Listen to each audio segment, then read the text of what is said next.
여러분, 오늘은 제가 진짜 하고 싶었던 이야기입니다. 여러분도 아시죠? 우리가 매번 당연하게 보던 그 사람. 경기장에서 공 하나로 세계를 뒤흔드는 그 사람. 그런데 세계는 그를 단순히 축구 잘하는 한국인으로 보지 않습니다.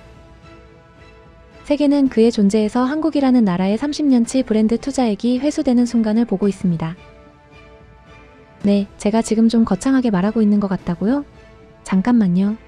오늘 이야기 끝까지 들으면 여러분이 먼저 헐 이건 진짜 구조다라고 말할 겁니다. 왜냐하면 손흥민이라는 존재는 이미 해외 언론에서 문화적 자산, 신뢰의 얼굴, 아시아 최초의 글로벌 남성 스포츠 브랜드라는 말까지 듣고 있기 때문입니다.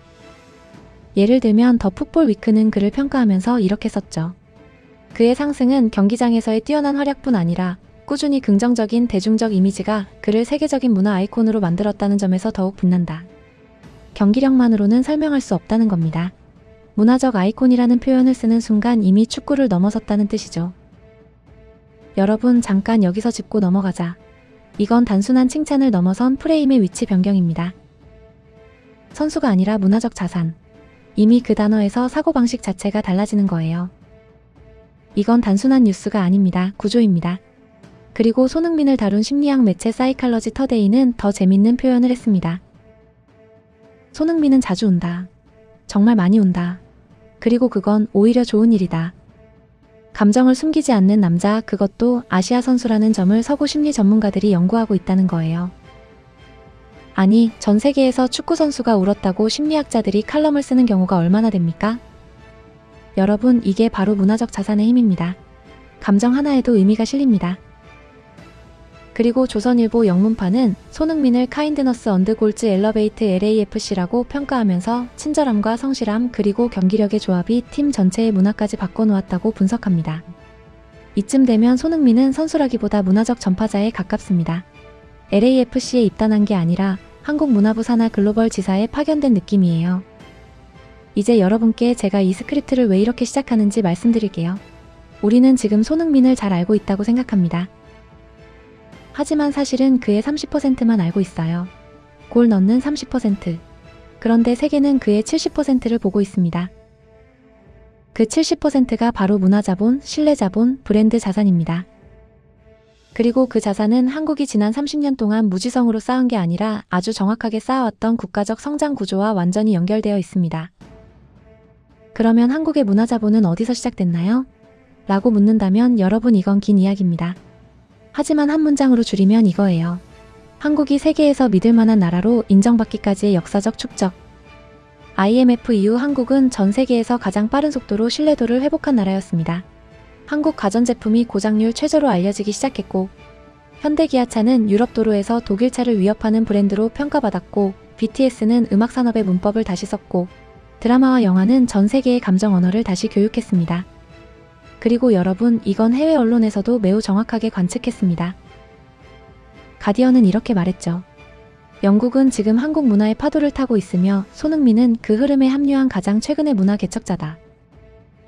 영국이 한국 문화의 파도를 타고 있고 그 최전선에 손흥민이 있다고 말합니다. K 콘텐츠와 손흥민을 나란히 놓은 거예요. 그러니까 이미 유럽은 그를 축구 선수라고만 부르지 않습니다. 문장 구조가 다릅니다. 컬처럴 파이어니어. 문화 개척자. 이런 맥락에서 보면 손흥민은 그냥 유럽 무대에서 공 잘 차는 선수가 아닙니다. 그는 한국이 지난 30년 동안 쌓아온 모든 산업적 문화적 신뢰를 한 인간의 몸으로 구현한 존재입니다. 그는 한국의 자동차가 보여준 속도와 정확함을 갖고 있고 삼성의 반도체가 보여준 정밀함을 플레이로 보여주고 한국 드라마가 만들어낸 감정선의 깊이를 인터뷰에서 보여주고 BTS가 보여준 세계 공감 능력을 팬 로열티로 보여줍니다. 여러분, 이쯤 되면 이건 축구가 아닙니다. 이건 한국 브랜드의 진화 다큐멘터리예요. 그리고 여기서 정말 중요한 반전이 하나 있습니다. 한국은 늘 제품으로 먼저 세계에 알려졌습니다. 그런데 지금 세계는 이렇게 말합니다. 한국이라는 나라를 가장 강하게 대표하는 브랜드는 다름 아닌 사람이다. 한국의 가장 강력한 브랜드는 이제 사람이라는 거예요. 여러분, 이 말의 무게를 아십니까? 제품의 시대에서 콘텐츠의 시대로, 콘텐츠의 시대에서 사람의 시대로 넘어왔다는 뜻입니다. 그리고 그 시대의 첫 번째 얼굴이 손흥민입니다.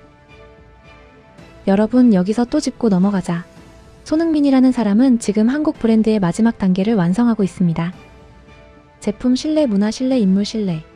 이 세 번째 단계가 완성되면 한국은 국가 브랜드 평가에서 완전히 다른 클래스에 들어갑니다. 그래서 더 코리어 헤럴드도 손흥민을 스포츠 브랜드 스타라고 표현했고, 그가 등장하는 순간 한국 기업의 글로벌 이미지 호감도가 상승한다고 분석했습니다. 이쯤 되면 질문이 하나 생길 겁니다. 아니, 그럼 손흥민이 왜 이렇게까지 특별하게 취급되나요? 우리가 지금까지 살펴본 손흥민의 이미지는 말 그대로 겉표면입니다. 제가 왜 손흥민을 문화자본의 총합체, 한국 브랜드 확장의 최종 진화형이라고 말하는지 지금부터는 이 구조적 이유를 세밀하게 해부해 보겠습니다. 우선 여러분, 손흥민의 축구 스타일을 유럽 기자들은 이렇게 말합니다. 영국 BBC 스포츠는 그를 평가하며 정확하고 냉정한데 동시에 겸손한 마무리자라고 표현했습니다. 이 표현을 듣는 순간 저는 무릎을 탁 쳤습니다. 왜냐하면 이 딱 두 단어 정확함과 겸손함이야말로 한국이 지난 30년 동안 세계에서 인정받아온 두 가지 핵심 이미지이기 때문입니다. 한국 제품은 오차율이 낮다. 한국 사람은 허세가 없고 성실하다. 그런데 손흥민이라는 인물은 그 두 가지를 그대로 들고 경기장에 나옵니다. 유럽 기자들은 이런 선수가 생전 처음인 거죠. 자기 팀의 스타면서도 나보다 팀이 먼저입니다 라고 말하는 사람. 골을 넣고도 운이 좋았어요 라고 말하는 사람. 이 정도면 거의 인간 삼성 반도체입니다.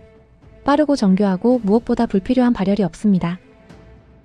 그리고 여러분, 재밌는 게 뭐냐면 손흥민의 감정 표현 방식도 한국 문화와 아주 깊게 연결되어 있다는 겁니다. 아까 제가 사이칼러지 터데이가 손흥민은 자주 울어요. 그리고 그게 오히려 좋은 이유가 있습니다. 이라고 썼다고 말씀드렸죠. 여기에는 중요한 맥락이 있습니다. 서구의 심리학자들은 오랫동안 아시아 남성은 감정을 억누른다는 오래된 편견을 가지고 있었습니다. 그런데 손흥민은 이 편견을 경기장에서 그리고 생중계로 송출되는 세계 무대에서 박살냈습니다. 그는 경기에서 지면 울고 이기면 울고 팀원이 다치면 또 울고 월드컵에서 손가락 부러진 손으로 뛰다가 또 울었죠. 이게 서구 심리학자들에게는 굉장한 연구거리였던 겁니다. 왜냐하면 그의 울음에는 유약함이 없었기 때문입니다. 서구 문화가 오랫동안 생각해온 남자의 눈물 약함이라는 공식이 손흥민에게는 전혀 적용되지 않았습니다. 그의 울음은 진정성이었고 책임감이었고 팀을 향한 애정이었습니다. 그리고 여러분, 이 진정성은 한국 문화의 정체성과 정확히 겹칩니다. 한국은 감정을 억누르는 나라가 아니라 감정을 관계 속에서 사용하는 나라입니다. 손흥민은 그걸 세계 앞에서 정확하게 보여준 첫 번째 아시아 남성이었습니다. 그래서 유럽 팬들이 그에게 이렇게 말하는 겁니다. 우리는 이 선수를 사랑하지 않을 수가 없다. 손흥민은 감정이 아름다운 선수다. 이 표현들은 단순한 팬심이 아닙니다. 이건 감정 신뢰 자본의 확보입니다. 그 순간 한국은 감정 표현도 건강한 나라라는 이미지까지 얻게 됩니다. 아니, 손흥민이 우는 순간 한국이 국제 감정 표현 학회에서 상을 받은 거나 다름없는 구조예요. 이제 두 번째 큰 축, 손흥민이 왜 글로벌 신뢰지수의 인간화 버전인지 살펴봅시다. 여러분, 세계는 스타를 정말 사랑합니다. 하지만 동시에 스타를 정말 무서워합니다. 논란이 많기 때문이죠. 돈이 많고 유명하고 영향력이 있는 사람은 항상 문제를 일으킬 위험과 동반됩니다. 그런데 손흥민은 이게 진짜 놀라운 부분인데 지금까지 논란 제로입니다. 영국 스포츠 매체 SPOTV 뉴즈는 손흥민을 두고 This man is impossible to hate 이라고 표현했습니다. 아예 미워할 수 없는 남자라는 뜻이죠. 한국에서는 누가 그리고 무엇이 미움을 받는지에 대한 기준이 꽤 까다롭습니다. 그런데 유럽은 그 까다로움을 3배로 곱한 곳입니다. 그런 유럽에서 미워할 수 없는 선수라고 말하는 검검찰청이 와서 이 사람은 완전 무고합니다 라고 도장 찍어주는 수준이에요. 이건 개인에 대한 칭찬을 넘어 한국이라는 나라가 배출하는 인물의 신뢰 레벨을 상징적으로 보여주는 표현입니다. 여기서 또 하나 중요한 점. 손흥민은 어떤 상황에서도 팀을 먼저 생각합니다. 이게 전형적인 한국식 리더십이죠. 협력하고 배려하고 팀이 잘 되면 내가 잘 되는 거라고 믿는 방식. 그런데 유럽 축구계에서는 이런 리더십이 굉장히 드뭅니다. 그래서 외신들은 손흥민의 리더십 스타일이 팀 문화를 안정시킨다고 분석합니다. LAFC로 이적했을 때도 언론은 그의 친절함과 리더십은 팀 전체의 문화를 한 단계 끌어올렸다. 이라고 평가했죠. 손흥민은 아시아의 규율성과 서구의 창의성을 동시에 갖춘 드문 균형형 리더라는 거죠. 여러분, 진짜 웃긴 건 뭔지 아세요? 서구가 상상하는 이상적 인간상을 한국인이 구현하고 있다는 사실입니다. 유머 조금 보태서 말하면 유럽이 수백 년 동안 만들려고 하던 이상적인 리더형 인간을 한국 울산에서 태어난 남자가 먼저 완성해버린 겁니다. 그리고 여러분, 이제 마지막 멘트를 드릴 시간이 왔습니다. 여러분과 제가 매일 이렇게 세계를 뜯어보고 감정과 구조를 해석하는 이유는 단 하나입니다. 우리는 한국을 사랑하고 한국이 어떻게 세계에서 읽히는지 알고 싶고 그 변화를 우리 눈으로 확인하고 싶기 때문입니다. 그래서 저는 마지막으로 이렇게 말합니다. K-아우라와 함께라면 세계는 단순히 뉴스가 아니라 구조로 보입니다. 여러분의 의견은 어떠신가요? 자유롭게 댓글로 남겨주세요.